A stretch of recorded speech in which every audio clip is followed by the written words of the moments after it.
আসসালামু আলাইকুম এভরিওয়ান, জান্নাত ফ্যামিলি ব্লগের আরও একটা নতুন ভিডিওতে আপনাদের সবাইকে স্বাগতম জানাচ্ছি। আশা করছি আপনারা সবাই ভালো আছেন। আলহামদুলিল্লাহ আমরাও সবাই ভালো আছি। তো নতুন আরও একটি ভিডিও নিয়ে হাজির হয়ে গেলাম। আশা করছি আজকের ভিডিওটিও আপনাদের সবার কাছে অনেক বেশি ভালো লাগবে। তো রমজান মাস আজকে হচ্ছে ষষ্ঠ রোজা, আর আজকে রোজা হচ্ছে আমি সকাল থেকে শুরু করতে পারিনি। দেখবেন রমজান মাসে কিন্তু হাতে সময় পাওয়া যায় না, একটু আল্লাহর ইবাদত বন্দেগী করতে হয় নামাজ কালাম পড়ে। তারপর হচ্ছে দুপুরে রান্না থাকে না, তারপর হচ্ছে ইফতার বানাতে যাওয়া, আবার হচ্ছে সন্ধ্যা রাত্রের জন্য ভোর রাত্রের জন্য রান্না করা। তো সব কিছু মিলিয়ে দেখা যায় যে রমজান মাসে কাজ কিন্তু আরও ডাবল হয়ে যায়। তো ভিডিওটা আমি বিকেল থেকে স্টার্ট করেছি আর শরবতটা বানিয়ে নিব। তো আজকেও সেম একইভাবে আমি শরবতটা বানিয়ে নিচ্ছি। তো রুয়াবজা আর ট্যাং দিয়ে দিলাম, আর প্রথমে পানির মধ্যে আমি এখানে হচ্ছে সাবুদানা আর হচ্ছে তোকমা দানা আর চিনি পরিমাণ মতো করে দিয়ে নিয়েছি। আর এখানে পানির পরিমাণটা এখন পুরোটা দিইনি, পরে হচ্ছে মুস্কানের আব্বু আরও পানি আর হচ্ছে ঠান্ডা পানি এগুলো হচ্ছে দিয়ে নেবেন। আর মুস্কানের আব্বুর আসতে আসতে দেখা যায় বিকেল 5টা বেজে যায়। তো উনি আসার পর হচ্ছে উনি শরবতটা ভালোভাবে গুলিয়ে নেয়, আর তারপর হচ্ছে উনি ফলের ট্রেটাও ভালোভাবে রেডি করে ফেলে। উনি ফল টল কেটে নেয়, তারপর হচ্ছে সালাদ যদি কাটতে হয় সেই সালাদও উনি কেটে নেয়। তো অনেক কাজই করেন উনি। বাসায় আসার পর আমার অনেকটা উপকার হয়। তো দেখা যায় যে বাচ্চা কাচ্চা নিয়ে কিন্তু এটা আমার জন্য অনেক কষ্ট হয়ে যায়। আলহামদুলিল্লাহ, তো ওনার হচ্ছে যাতে সুবিধা হয় কতটুকু চিনি বা কতটুকু রুয়াবজা ট্যাং দিতে হবে, ওনার যাতে অসুবিধা না হয় এই জন্য হচ্ছে আমি সবসময় দিয়ে এভাবে মিক্স করে রাখি। তো এতে করে হচ্ছে উনি পরিমাণ মতো করে পানি দিলেই হয়ে যায়। আজকে হচ্ছে এখানে আমি চিড়াটাও হচ্ছে ভিজিয়ে নিব, আর আমি জানি আপনারা সবাই এগুলো প্রতিদিনই করেন, আর এখানে দেখানোর কিছু নেই। তো তারপরে হচ্ছে এটা আমি যেহেতু প্রতিদিন ব্লগ করছি, আর এটা হচ্ছে আমার প্রতিদিনের কাজ, এখানে আলাদাভাবে এক্সট্রা নতুন করে করারও কিছু নেই। আমি যেরকমটা করি সেটাই আপনাদের সাথে তুলে ধরি, আর এখানে হচ্ছে এই জন্যই আপনাদের সাথে দেখাচ্ছি। তো এরকম চিড়া আপনারা কম বেশি সবাই বানান, আর এটা কিন্তু অন্যভাবে অনেকভাবেই করা যায়। চাইলে দই দিয়ে করা যায়, হচ্ছে বিভিন্ন রকমের ফল দিয়ে, তারপর হচ্ছে করা যায় কনডেন্স মিল্ক দিয়ে, মানে অনেকভাবে করা যায় চিড়া। তো আমি হচ্ছে একদমই সিম্পলভাবে করছি, যেটা আমরা সবসময় করি। সবসময় চিড়াটা খাওয়া হয় না, মানে ভিজাই ঠিকই, মুস্কানের আব্বু একটু খায়, আমি মাঝে মধ্যে একটু খাই। আবার যদি থেকে যায় দেখা যায় ভোর রাত্রে মুস্কানের আব্বু ভাত খেতে চান না, তখন হচ্ছে ওনাকে এর মধ্যে আরও একটু 2-3টা কলা দিয়ে বাড়িয়ে, তারপর হচ্ছে একটু ফ্রুটস দিয়ে, তখন হচ্ছে ওনাকে এটা দিলে উনি হচ্ছে তখন অনেক পছন্দ করে খায়। তো এরকম সন্ধ্যা রাত্রে বেশি করে কিন্তু আপনারা চাইলে চিড়াটা করে নিতে পারেন, এতে করে খুবই হেলদি একটা খাবার হবে। চাইলে টক দই বা মিষ্টি দই দিয়ে করা যায়, অনেক রকমের ফল হচ্ছে ডালিম, অ্যাপেল, তারপর হচ্ছে আঙ্গুর ফল, মানে অনেক কিছু দিয়ে করা যায়। তো এখানে হচ্ছে আমি কলা একটা দিয়ে নিচ্ছি, এটা হচ্ছে সাগর কলা, আর এখানে আমি খেজুর দিয়ে দিলাম, আর কিশমিশ বাদাম চাইলেও দেওয়া যায়। তো একদম সিম্পলভাবে করছি, সবসময় তো খাওয়া হয় না। ইফতার দেখা যায় যে বানাই ঠিকই, তেমন খাওয়া হয় না। আমরা সবাই জানি যে ঝাল, তারপর হচ্ছে ভাজা পোড়া এই সমস্ত খাবার ইফতারে না খাওয়াটাই আমাদের সবার জন্য ভালো। তো তারপরেও কেন জানি না যে ইফতারে এই ভাজা পোড়াগুলোই বেশি ভালো লাগে। এই যে চিড়াটা যে হেলদি একটা ডেজার্ট তৈরি করলাম, এটা কিন্তু তেমন একটা খাওয়া হবে না, মানে এটা খেলেও অনেক দেরিতে অনেক শেষে খাওয়া হবে হয়তোবা। কিন্তু ভাজা পোড়া না করলে কেমন যেন মনের মধ্যেই শান্তি লাগে না, আর ভাজা পোড়া ছাড়া কিন্তু চলেও না। কিন্তু আমরা কিন্তু সবসময় এটা চেষ্টা করি, বা এটা সবসময় বলি যে ভাজা পোড়া খেতে হয় না, ভাজা পোড়া হচ্ছে শরীরের জন্য ভালো না ইফতারে। কিন্তু পরে কিন্তু দেখা যায় সেই ভাজা পোড়াটাই বেশি করে খাওয়া হয়, আর সেটাই বাসায় প্রতিদিন বানাই। তো এটাই হচ্ছে আমরা, আর এটাই হচ্ছে আমরা বাঙালি। তো বাঙালি যেহেতু এগুলো তো খাবই। আর এদিকে হচ্ছে আমার মেয়ে দুইটা যে কি দুষ্টুমি করে, মাশাল্লাহ মাশাল্লাহ কি বলবো। ওরা হচ্ছে নামাজ পড়তে গেলে যে কি দুষ্টুমিটা করে, আমার পিঠে উঠে যায়। বড়টা তো এখন বুঝে, কিন্তু ছোটটা কিছুই বোঝে না, আর অনেক বেশি আহ্লাদ করে। তো মুস্কানকে বলছিলাম যে তোমরা এত দুষ্টুমি করো, আল্লাহর কাছে একটু বলো যে আল্লাহ আমাদেরকে একটু ভদ্র করে দাও, একটু ভালো করে দাও, এগুলো বলতে বলেছি। তো ওরা যে কী দুষ্টুমি করছিল ঠিকমতো একটু মোনাজাতও করে না। আর আমি নামাজ পড়তে বসলে ওদেরকে একটা জায়নামাজ বিছিয়ে দেই, ওরা এক সাইডে এরকম দুষ্টুমি করতে থাকে। আর এই মুহূর্তটা তো কোনোভাবে মিস করা সম্ভব না, এটাকেও আমি ক্যামেরা বন্দি করেছি। যাতে করে বড় হলে ওরা এগুলো দেখতে পারে আর এটা দেখে ওদের এই ছোটোবেলার এই ছোট ছোট খুনসুটি মুহূর্তগুলো মনে পড়ে যায়। আর আমরা যখন বুড়ো হব আমরাও হয়তো এই ভিডিওগুলো দেখে আমাদেরও অনেক বেশি ভালো লাগবে। যে দিনটা যায় সেই দিনটা তো আর কোনোভাবে ফেরত পাওয়া যায় না, সেটা আর কোনো দিন ফিরেও আসবে না। কিন্তু এই দিনটার এই ছোট ছোট মুহূর্তগুলো যদি আমরা এরকম একটু ক্যাপচার করে রাখতে পারি তাহলে আমাদের আর কি অনেক বেশি ভালো হতো। কিন্তু সবসময় তো সব কিছু করা সম্ভব না। তো যতটুকু পারি সেইটুকুই তুলে ধরার চেষ্টা করি। তো যাই হোক, এই হচ্ছে আমার মেয়ে দুষ্টু দুইটার কাণ্ড কারখানা। ওরা সারাক্ষণ এরকম করতে থাকে। তো সারাদিন ওদের দিকে ক্যামেরা যদি ধরে রাখতে পারতাম দেখতেন যে কতটা দুষ্টুমি করে। তো যাই হোক, ইফতার বানাতে পরে চলে এসেছি। আজকে হচ্ছে আমি তো চিড়া ভিজিয়ে রেখে এসেছি আর এখানে হচ্ছে নুডলস করব। তো এখানে হচ্ছে আজকে চিংড়ি মাছ দিয়ে নুডলসটা করব আর বেশি করে মিডিয়াম সাইজের যে চিংড়ি মাছ সেগুলো আমি হালকা একটু তেলে ফ্রাই করে নিয়ে এর মধ্যে হচ্ছে এক সাইডে একটা ডিম স্ক্রাম্বল করে তারপর হচ্ছে তুলে নিচ্ছি। আর তারপর হচ্ছে এখানে আরও একটু তেল দিয়ে নিচ্ছি। আর এখানে আজকে আমি কিন্তু নুডলসটা রান্না করব হচ্ছে নতুন একটা নুডলস। এটা হচ্ছে আমাদের দেশে নতুন এসেছে এই বছরই, হয়তো বা প্রথম। আমরাই আর কি বেশি খাইনি, আগে এসেছে কিনা সেটা জানি না। তো এটা হচ্ছে ডুডলস। তো এটা আজকে রান্না করব।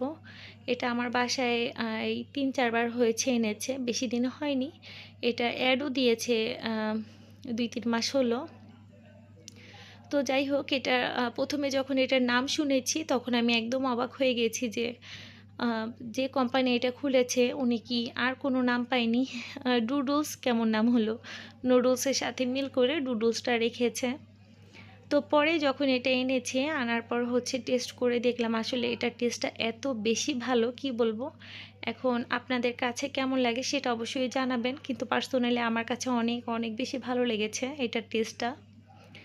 তো আর এটা পরিমাণেও অনেক বেশি থাকে আর এটা ফ্লেভারটাও অন্যরকম, অনেক সুন্দর। তো অনেক নুডলস আছে যে বাজারে এসেছে কিন্তু সব নুডলসের কিন্তু ফ্লেভারটা সুন্দর না আর খেতে স্বাদটাও বেশি একটা ভালো লাগে না। আর আমাদের বাসায় সবসময় হচ্ছে এই মিক্সড নুডলসটাই আনা হয় বেশি। তো এবার হচ্ছে মুস্কানের আবু ডুডলসটা এনেছে। তো ডুডলসটার আসলে টেস্টটা অনেক অনেক বেশি ভালো। তো এটা নতুন হিসেবে আমি বলব অনেক ভালো, কারণ এরকম অনেক নুডলস আছে যেটার টেস্ট বেশি একটা ভালো না। তারপর আরও অনেক নুডলস আছে যেগুলো আর কি বেশি একটা ভাইরাল হতে পারেনি, যেমন মিস্টার নুডলস বা ম্যাগি, যেরকম একটা অনেক বেশি পপুলারিটি যেরকম অর্জন করতে পেরেছে। তো যাই হোক, এখানে হচ্ছে নুডলসটার বিষয়ে অনেক কিছু বলে ফেললাম। তো আসলে জানি না আপনাদের কাছে কেমন লাগবে। তো যাই হোক, এখানে হচ্ছে আমি নুডলসের, যেহেতু আমি এখানে চিংড়ি মাছ দিয়ে এটা করেছি এই জন্য হালকা একটু হলুদ দিয়েছি। এমনি সময় কিন্তু আমি কোনো রকমের নুডলসের মশলার মধ্যেই সব কিছু রান্না করে নিই, কিন্তু আমি কখনো লবণও দিই না বা হলুদও দিই না। তো আজকে হচ্ছে হালকা একটু হলুদ দিয়েছি যেহেতু চিংড়ি মাছ দিয়েছি।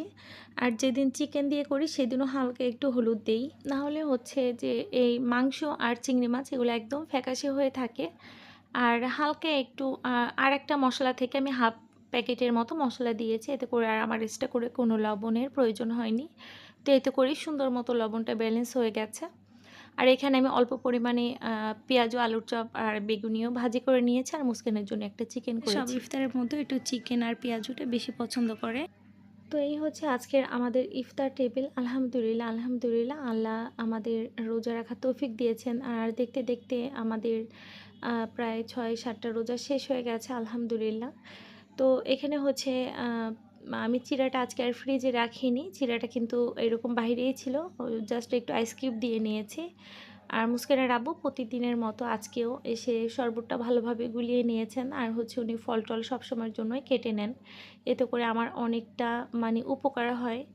আমার যেহেতু ইফতার বানাই তারপর হচ্ছে একটু রান্না করে রাখতে হয় ভোর রাত্রের জন্য, সন্ধ্যা রাত্রের জন্য। তো সব কিছু মিলিয়ে হচ্ছে বাচ্চা কাচ্চা নিয়ে একটু হিমশিম খেয়ে যায়, উনি যে এইটুকু হেল্প করেন আমার জন্য অনেক একটা বড় প্রাপ্তি। তো যাই হোক, আর এই তো ইফতার আলহামদুলিল্লাহ ভালো হয়েছিল। আর আমার ছোটো মেয়েটা কিন্তু আজকে ঘুমিয়েছে, ইফতারে কিন্তু ও নেই, ও ঘুমাচ্ছিল। আর এই সময়টা কিন্তু ওকে অনেক বেশি মিস করছিলাম। মুস্কানের আব্বু বলছিল যে ওকে ডাকো, তাই বলছিলাম আর একটু ঘুমাক। আবার ইফতারে যে এটা একটু মুখে দেয় ওটা একটু মুখে দেয়, দেখা যায় টেবিলে বসলে বাচ্চারা দুষ্টুমি করে, নোংরা করে বা ফেলে বেশি, কিন্তু তারপরেও যে দু একটা জিনিস মুখে দেয় এটাই আমাদের জন্য অনেক বড় একটা কথা, যে নষ্ট করতে করতে আস্তে আস্তে শিখে যাবে। আর দেখা যাবে যে না হলে তো কিছুই খেতে পারলো না। আর এটা যে আস্তে আস্তে ওদের একটা অভ্যাসে পরিণত হবে যে রমজান মাস আসছে, ইফতার করতে হবে, তারপর হচ্ছে মানে এরকম একটা মানে সিস্টেমের মধ্যে চলে আসবে আর কি।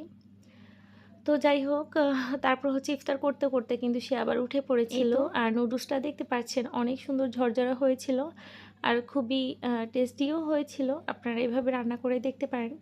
অনেকে আছে যে পানি ঝরিয়ে তারপর হচ্ছে মানে সিদ্ধ করে নেয় আগে। আমি সিদ্ধ করি না, আমি সবসময় এরকম মশলার মধ্যে দিয়ে নিই। আর হচ্ছে একটু সয়া সস দেই আর টমেটো সসও দেই। তো টমেটো সস যখন দিয়েছি বা কেচাপ, তখন হচ্ছে কিন্তু আর ভিডিওতে দেখানো হয়নি।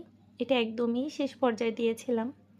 আর মুস্কান সবসময় ওর আব্বুর কোলে বসে এভাবে করে ইফতার করে। খুবই ভালো লাগে। বাচ্চারা দিন দিন বড় হয়ে যাচ্ছে, পরে এই দিনগুলো আমরা হচ্ছে মিস করব। এই যে আমার পাখিটা উঠে গেছে, আর উঠে কি করবে সে বুঝতে পারছিল না। তো মুস্কান হচ্ছে হাতে একটা চকলেট ধরিয়ে দিয়েছে, এখন আর ইফতার বা কোনো একটু শরবতও মুখে দেবে না, এখন এগুলোই খাবে।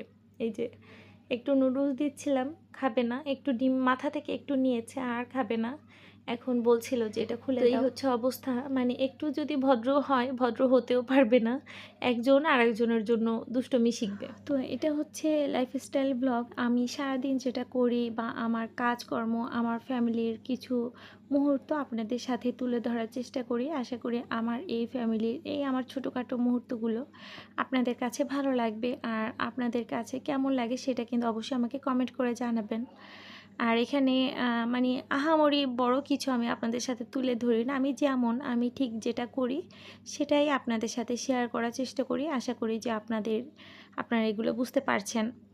তো বাচ্চা নিয়ে একটা মা যে কতটা মানে ব্যস্ত থাকে, তারপরও যে এইটুকু একটু সময় বের করে আপনাদের সাথে একটু সময় দেই, এটাই আমার অনেক বেশি কষ্ট হয়ে যায়। আর রমজান মাস বুঝতে পারছেন, তো সব কিছু মাথায় রেখে যদি ভিডিওটি আপনাদের কাছে ভালো লেগে থাকে তাহলে প্লিজ আমার চ্যানেলটাকে সাবস্ক্রাইব করে রাখবেন। আর ছোট করে একটা লাইক দিতে একদমই ভুলবেন না। আর ভিডিওটি কেমন হয়েছে বা আপনাদের কাছে কেমন লেগেছে, ভালো লাগলেও একটু কমেন্ট করে যাবেন। আর যদি খারাপ লাগে সেটাও আপনারা চাইলে জানাতে পারেন, এতে করে আমার অনেক বেশি ভালো লাগবে।